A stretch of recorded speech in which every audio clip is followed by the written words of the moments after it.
Aitäh! Päevakorra järgi mul enam seda aega ei ole, aga ma panin kella jooksma igaks juhuks. Kui vaadata seda energia teekaarti, ma arvan, et väga vahva kompilatsioon on kokku pandud,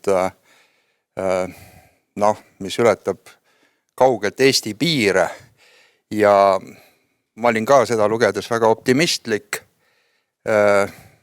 enamus osades. Aga kui ma nüüd praegu näitan siin paari asja, siis see ei tulene siis minu pessimismist, aga ma üritan seda situatsiooni geoloogi pilguga vaadata ja paar asja, nagu ma ütlesin, esimene on linnalegend, et energia ja maapõueressursid on kaks eri asja. Õnneks selles auditooriumis on see juba nagu üks ja sama asi, aga kui rääkida ka väga paljude poliitikutega, siis öeldakse, et me räägime energiast ja me räägime maapõueressurssidest, ära tule siin maapõueressurssidest rääkima energias. Nii et päikesepaneelid ja tuulikud siis põhimõtteliselt tekivad ise, aga kahjuks nii see ei ole. Ja uued rohelised energiatootmisviisid on tegelikult ressursimahukad ja geoloogina ma tean, et sellist ressurssi pole nagu tegelikult praegu hetkel olemas. Ja teine osa on selline ettepanek maa sisse minna. Ühesõnaga, ma näitan seda pilti, see on selline klassikaline arvutus, ressursimahukus erinevate elektritootmise viiside puhul ja tuumaenergia, millest me täna ei räägi, on siin suhteliselt betoon ja väheke terast ja mõned muud asjad sinna juurde. Päikesepaneelid on päris kõrge tulbaga, hüdro on väga ühtemoodi tulbaga, hunnikus betooni ja siis muidugi see, mis seal pöörleb, need võtavad igasuguseid metalle ja tuul on ka seal kuskil poole peal, ei ole väga väike maht. Kui me vaatame nüüd seda prognoosi, see on Bloombergil tehtud küll nüüd paar aastat tagasi, siis see on ainult transporti puudutab ja väikeautosid. Kui me vaatame siis, et see suund läheb üles, see pidi siis positiivne olema, eks ju. Suund läheb nii palju üles, et ma panen 21. aasta sinna taha tulpa kõrvale. Siin on grafiit muidugi, nikkel, alumiinium, vask, liitium, koobalt ja mangaan ära toodud, siis võtame kas või isegi vase, mis on siin punane, siis võrrelge vaske 21. aastal ja siis 2030. Ja see tähendab seda, et umbes pool väikeautodest siis on tegelikult läinud elektriliseks või pisut alla poole.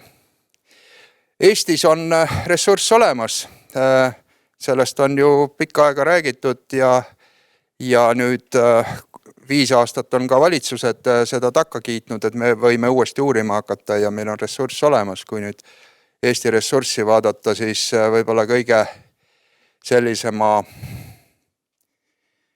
millega võiks kohe tegeleda, kui me räägime rohepöördest ja uutest energiaallikatest, siis fosforiid ja mitte siis fosfori osas just, aga fosforiidiga kaasnevate haruldaste muldmetallide osas.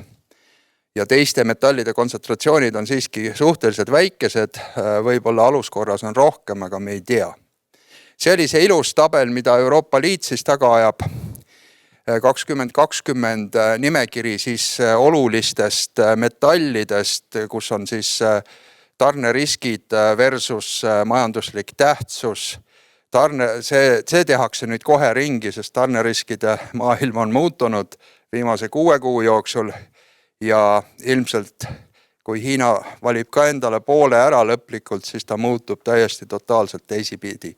Nii et ma ei tea, milline on see uus tabel, need punased mummukesed näitavad, mis on meil Eestis olemas, et me räägime haruldastest muldmetallidest, ka nioobiumist, fosforist, magneesiumist ja lihtsalt fosfaatsest maagist, mis on väetis, eks mullad. Kogu maailma mullad on tegelikult välja kurnatud ja ükskõik kui hästi me tahame või ei taha, ilma neid väetamata me ei pääse.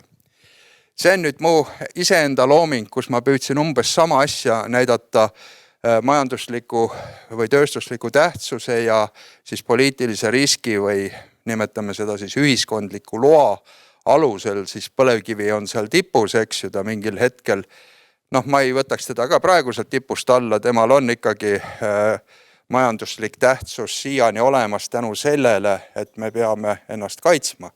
Ja riik, globaalne maailm ilmselt muutub jälle mitte globaalseks maailmaks ja iga riik tegeleb oma asjadega ise ja meil on vaja materjale, millega vahetada neid materjale kuskilt teisest riigist. Aga need punased on siis need uued, millest pole räägitud, fosforiit, eks ju, metallid, mitmetest kohtadest uraan, toorium, eks ju, tulevad tooriumijaamad või ei tule, ma ei oska öelda. Uraani on Venemaalt toodud väga paljudele, ütleme siis, aatomelektrijaamadele. See nii-öelda ahel on ka praegu katki. Ja nii edasi. Aga nüüd siis see, mis ettepaneku sellele asjale nagu juurde võiks teha, on ikkagi see laialdasemalt juurutada igasuguseid geoenergia lahendusi, neid on Eestis olemas. Me räägime seda, et mõned sajad meetrid, neid on olemas, aga mõned tuhanded meetrid, neid meil ei ole. Umbes 10 huvilist on minu teada praegu, kes kiibitsevad Eestimaad ja tahavad puurida vähemasti 5-6 kilomeetri sügavusele ja seda kasutama hakata. Eesti pilt on praegu siin, et ülemine joonis näitab siis avatuid ja kinniseid süsteeme. Geoenergias on vähemalt selle ülemise osa energeetikas on avatud süsteem, tähendab seda, et kasutatakse põhjavett, võetakse sealt temperatuur välja ja pumbatakse tagasi samasse kihti. Ja kinnine süsteem on see, kui on nii-öelda energia pea lihtsalt puuraugus sees ja selle pea sees siis suletult ringleb mingi vedelik, mis seda temperatuuri siis alt üles toob. See näitab ära, et milline see arv on, eks ju, me räägime esimesest 1000, mis on Eestis olemas. Ma toon näite Rootsi kohta, Rootsis on umbes 600 000 installatsiooni selle kõige ülemise mõnesaja meetri peale tehtud. Soomes on umbes 200 000. Meil on soojapumpasid müüdud võib-olla paarkümmend 1000 kõigi nende aegade jooksul, võib-olla pisut rohkem. Nii et see on kindlasti see koht, kus me peaks nagu, kus me saaks selle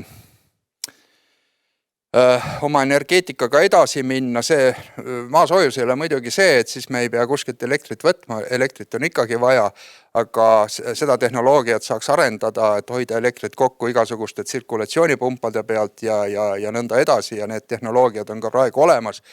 Ameeriklased kuulutasid mõni päev tagasi, et nad lähevad nüüd 20 kilomeetri sügavuse augu puurimise peale, et saada kätte mingi 550 kraadi temperatuuri ja nad väidavad, et neil on uus puurimistehnoloogia olemas.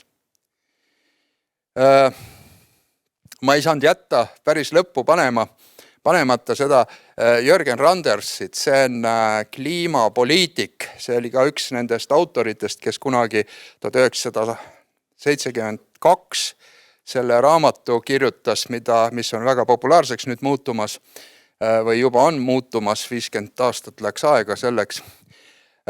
Tema näeb, nagu meiegi näeme, eks ju, maailma tulevikku, kui me vaatame seda taastuvate energiaallikate kasutamist, regeneratiivset põllumajandust, aga siis samas ta nägi ka seda, et on vaja see totaalne vaesus välja juurida. Nii. Ja selle juurimiseks ta pakub välja, nagu te siit ise ka loete, Hiina mudeli. Strong government funding, 5 years plans. Vanemad inimesed meist võib-olla mäletavad, mis see 5-aastaku plaan tähendas, aga ütleme, et sellel suurel Rooma klubil on see Hiina fenomen ikka korduvalt tulnud üles ja põhimõtteliselt mina ei ole see inimene, kes nüüd propageerib seda Hiina lähenemist sellele asjale.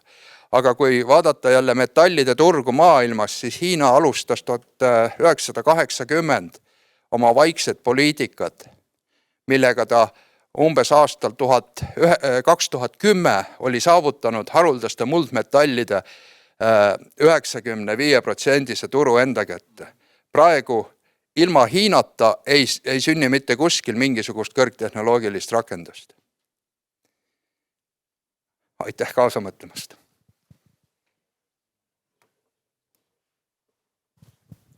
Aitäh, see vastab tõele. Tegelikult, kui me vaatame nende baasmetallide ja haruldaste muldmetallide kogu jaotust maailmas, siis hiinlaste valdav positsioon ei ole mitte ainult viimati nimetatutes, vaid ka baasmetallides. 40–60% erinevate metallipositsioonide järgi on hiinlaste käes. Isegi kui nad ise toodavad seal 12–13%, kogu selliselt siis töötlemine on ikka nende käes. Sisuliselt on nad monopolistid töötlemise kaudu, nii et pilt on palju keerulisem kui pealt paistab ja see oli üks põhjust minu eelnimetatud ameeriklaste murele, et nende sõltuvus, nende enda oma olles tehnoloogialiidrid maailmas tehnoloogiast on niivõrd suur. Aga vahemärkusena olgu ka mainitud, et tegelikult kui me vaatame nüüd ajalises graafikus alates 1950. aastast näiteks emissiooni, siis emissiooni juurdekasv on pärast seda suures osas vähemalt pärast 70. aastat toimunud kolmanda maailma riikide ja eelkõige Hiina arvelt. Ja selles mõttes kõik kliimapoliitilised tegevused, mis täna maailmas toimuvad ilma Hiinata on mõttetud, sellepärast et Hiina otsustab. Ja Hiina praegu on otsustanud natukene teisiti kui Euroopa, Ameerika Ühendriigid on soovinud, nagu me teame ka COP26. Aga Hiina on suurema osakaaluga mõnes asjas, isegi kui ta muidu majanduslikult on, sest 40% maailma majanduse juurdekasvust füüsilis väljendus on ka Hiina. Ärgem sedagi unustamas. Ja kuni see rahvas kavatseb majanduslikult kasvada ja laieneda, nii kaua on see probleem jätkuv ka vaatamata selle, et samal ajal Hiina on kõige suurem taastuv tehnoloogia põhistesse energiatootmisvõimsustesse investeerija kaugelt maailmas. Kõige rohkem ehitab tuulikuid, kõige rohkem paneb päikesepaneele kordades võrreldes teistega ja teeb seda jällegi tsentraliseeritud riigipoliitika raames, aga sellegi poolest on see keeruline.